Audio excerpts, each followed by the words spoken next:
ये कहानी है उदयगढ़ राज्य की, जहां भानु प्रताप नाम के एक घमंडी राजा का राज चलता था। भानु प्रताप को महंगे वस्त्र, गहने, अच्छे पकवान और भोग विलास के अलावा कुछ नहीं सूझता। वह गरीब लोगों को अपने राज्य की गंदगी समझता। ऐसे ही एक दिन एक लाचार बूढ़ा उसके दरबार में आया। महाराज की जय हो, महाराज की जय हो। महाराज, मेरी पुत्री का विवाह आने वाली 7 तारीख को होना है। मैं और मेरा परिवार चाहता है कि आप हमारे विवाह समारोह में पधारें और उस सभा की शोभा बढ़ाएं। ये तूने सोच भी कैसे लिया कि उदयगढ़ का सम्राट भानु प्रताप तुझ जैसे गरीब कंगले के घर दावत पर आएगा? तेरे बदन से आ रही गरीबी की बू ने राजमहल दूषित कर दिया है। इससे पहले मैं तुझे हाथियों के पिंजरे में फिकवा दूं, मेरी नजरों के सामने से दूर हो जा। बूढ़ा बेइज्जत होकर राज दरबार से अपने घर की ओर लौट गया। समय यूं ही बीतता गया और एक दिन राजा के घर एक बेटी ने जन्म लिया। वो नन्ही राजकुमारी सुंदरता में किसी परी से कम न थी। राजा ने सभी दासियों को बुलाया और कहा, मेरी नन्ही राजकुमारी को हाथ लगाने से पहले तुम सबको प्रतिदिन गंगा जल से स्नान करके आना होगा और अपने इन गंदे हाथों पर दस्ताने पहनने के बाद ही तुम मेरी नन्ही राजकुमारी को नहलाना और बाकी के काम करना। वहीं रामगढ़ में ही एक गड़रिये दंपति के घर में एक बेटे ने जन्म लिया। उस बच्चे के दाहिने कंधे पर एक ओम का निशान बना हुआ था। मुबारक हो भाई धर्मा, अब तो तुम्हारे बुढ़ापे की लाठी भी मिल गई तुम्हें। हाँ हाँ हरिया भाई, भगवान ने हमारी भी सुन ली। अब बस जल्दी से सुक्की बाबा का आशीर्वाद इसे दिला लाऊं, तब कहीं जाके मन को शांति मिले। हाँ हाँ जरूर जाओ।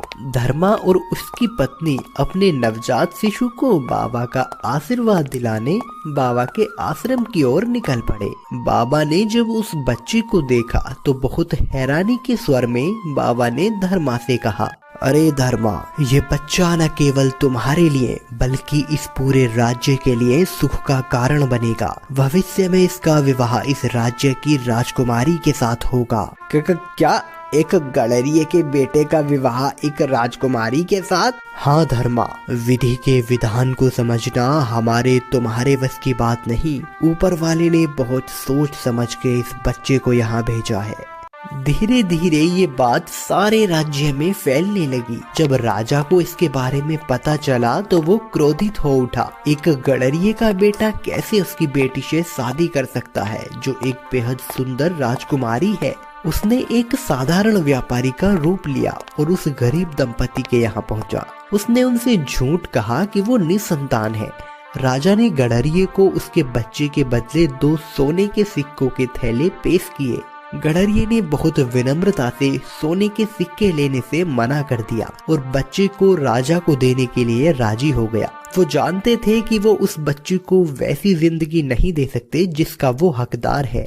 राजा ने उस बच्चे को लिया और एक बैलगाड़ी में छोड़ दिया जो राज्य से बाहर जंगल की ओर जा रही थी। वो इस लड़के को अपनी बेटी से दूर रखना चाहता था।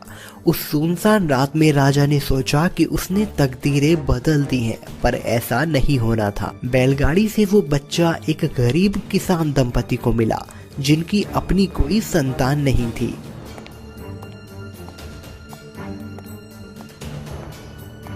अरे अरे भाग्यवान, सुनती हो? तनिक देखो तो, ये छोटा सा बच्चा न जाने कौन यहाँ छोड़ गया।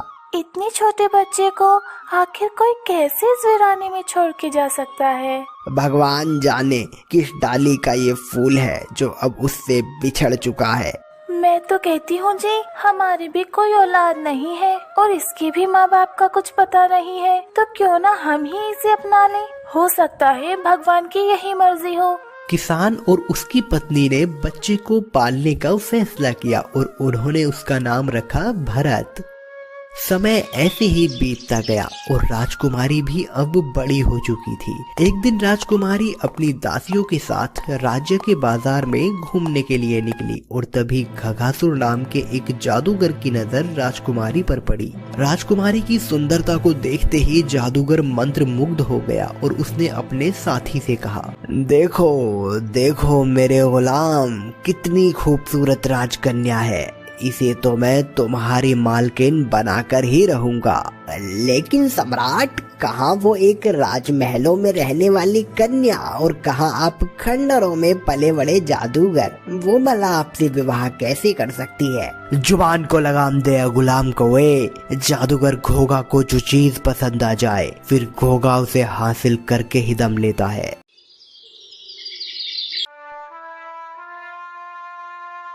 सम्राट, आखिर आपकी शैतानी दिमाग में चल क्या रहा है? अपनी दिव्य शक्तियों से आप जो चाहो वो पा सकते हो, फिर ये दुकान लगाकर पैसे कमाने की क्या जरूरत है?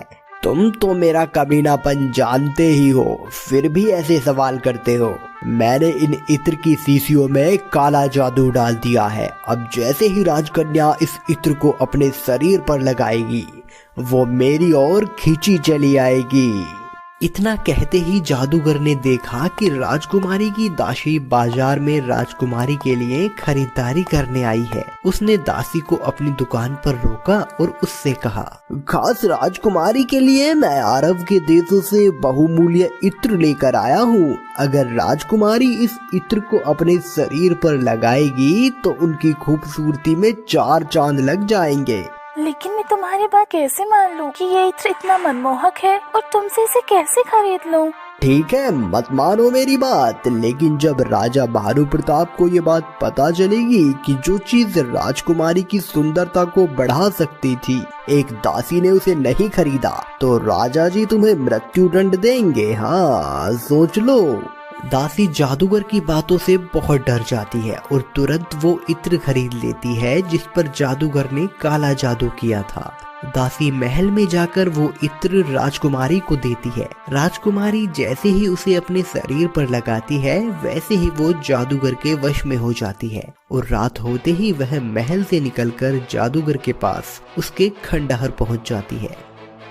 अरे सम्राट, आपका काला जादू तो काम कर गया। राजकुमारी तो आपके वश में हो चुकी है। अब आने वाली अमावस्या को मैं इससे विवाह करूंगा और इसे तुम्हारी मालकिन बना दूंगा।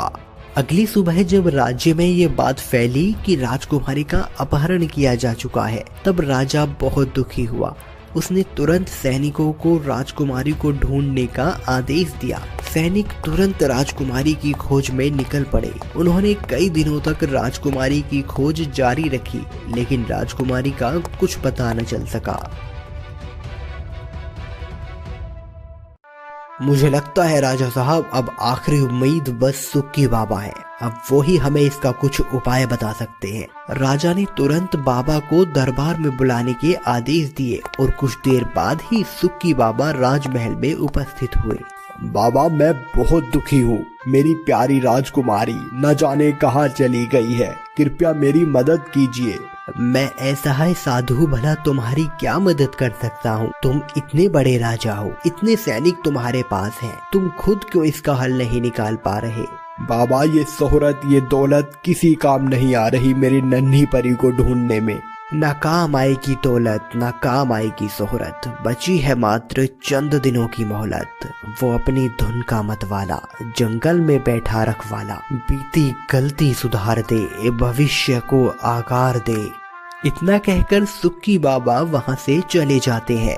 हुजूर, सुक्की बाबा बहुत पहुँचे हुए बाबा हैं। वो यूं ही बेवजह कुछ नहीं कहते, वो हमें कुछ तो संदेश जरूर देकर गए हैं। जंगल में बैठा रखवाला। हुजूर, मुझे लगता है अपने सवाल का जवाब जरूर हमें जंगल से ही मिलेगा। जैसा तुम ठीक समझो। राजा अपने सलाहकार के साथ जंगल की ओर निकल पड़ा।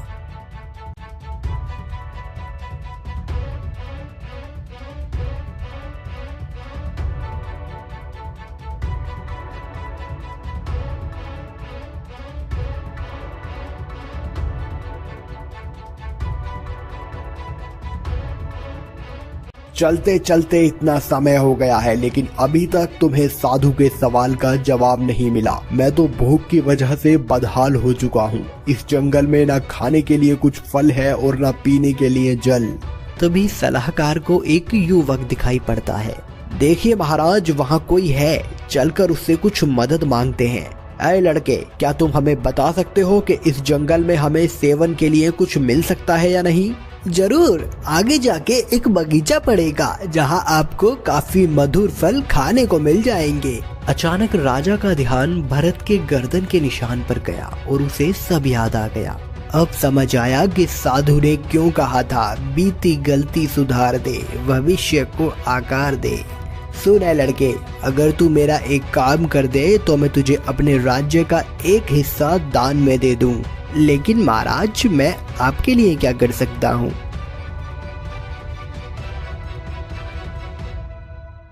राजा भरत को अपने साथ राजमहल में ले आता है। दरअसल मेरी राजकुमारी बीते कुछ दिनों से लापता है। मेरी पूरी सेना भी मिलकर उसे नहीं ढूंढ पा रही है। मैं चाहता हूँ कि मेरी राजकुमारी को ढूंढने में तुम हमारी मदद करो और इसके बदले में हम तुम्हारा विवाह राजकुमारी के साथ करा देंगे और तुम्हें अपने महल में जगह देंगे।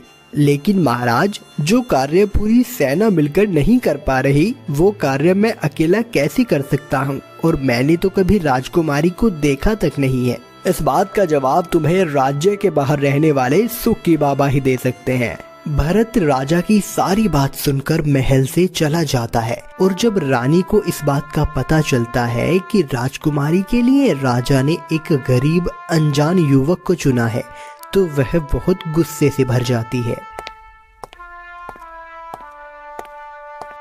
दासी ने हमें बताया कि आपने हमारी राजकुमारी का विवाह किसी अनजान युवक से करने का वादा किया है। आप आखिर ऐसा कैसे कर सकते हैं? धैर्य रखिए और हमारी बात सुनिए। हमने ऐसा इसलिए किया जिससे वो गरीब युवक राजकुमारी को ढूंढने में हमारी मदद कर सके, और एक बार राजकुमारी हमें मिल जाए, फिर इस युवक का क्या करना है हम अच्छे से सोचे बैठे हैं।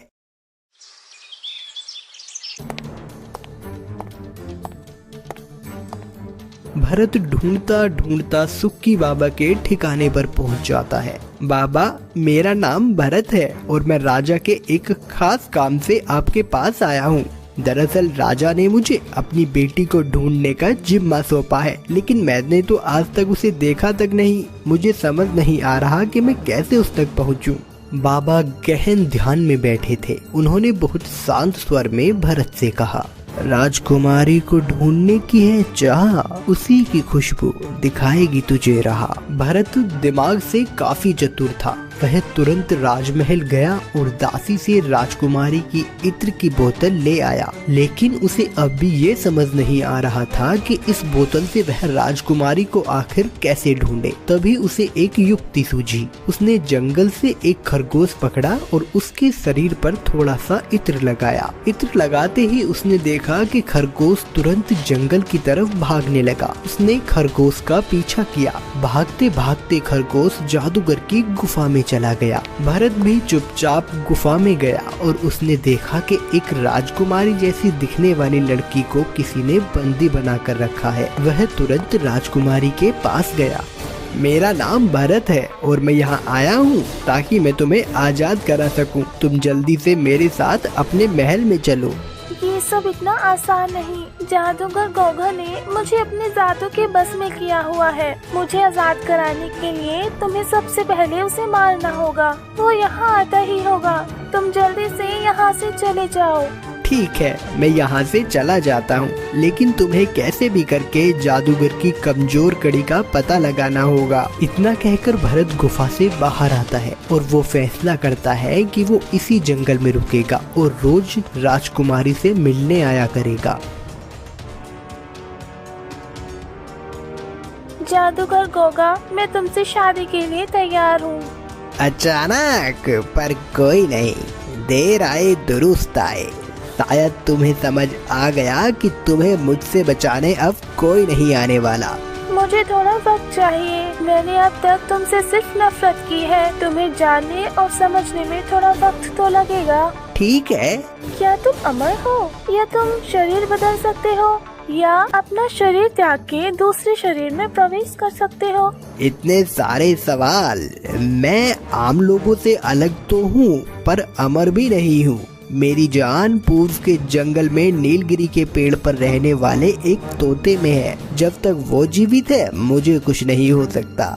अगले दिन भरत गुफा में लौटा और राजकुमारी ने उसे सारा किस्सा बताया। भरत जंगल में गया, वहाँ उसे नीलगिरी के पेड़ पे रहने वाला तोता दिखाई दिया। भरत ने एक मिठाई का टुकड़ा एक पत्थर पर रख दिया। थोड़ी देर में तोता नीचे आया। भरत ने लपक के उसे पकड़ लिया और झट से उसकी गर्दन मरोड़ दी। जादूगर मर गया और उसका सारा जादू खत्म हो गया। भरत राजकुमारी को लेकर महल में सबके सामने पहुंचा। राजकुमारी को देखते ही राजा और रानी की खुशी का ठिकाना न रहा। लेकिन साथ में ही राजा के सामने अब बड़ा सवाल ये भी है कि क्या वो राजकुमारी की शादी भरत के साथ कराएगा या नहीं। इस कहानी में आखिर भरत के साथ क्या होने वाला है, इन सभी बातों के जवाब आपको मिलेंगे इस कहानी के अगले भाग में। इस कहानी का अगला भाग देखने के लिए कमेंट कीजिए विधि का विधान भाग 2।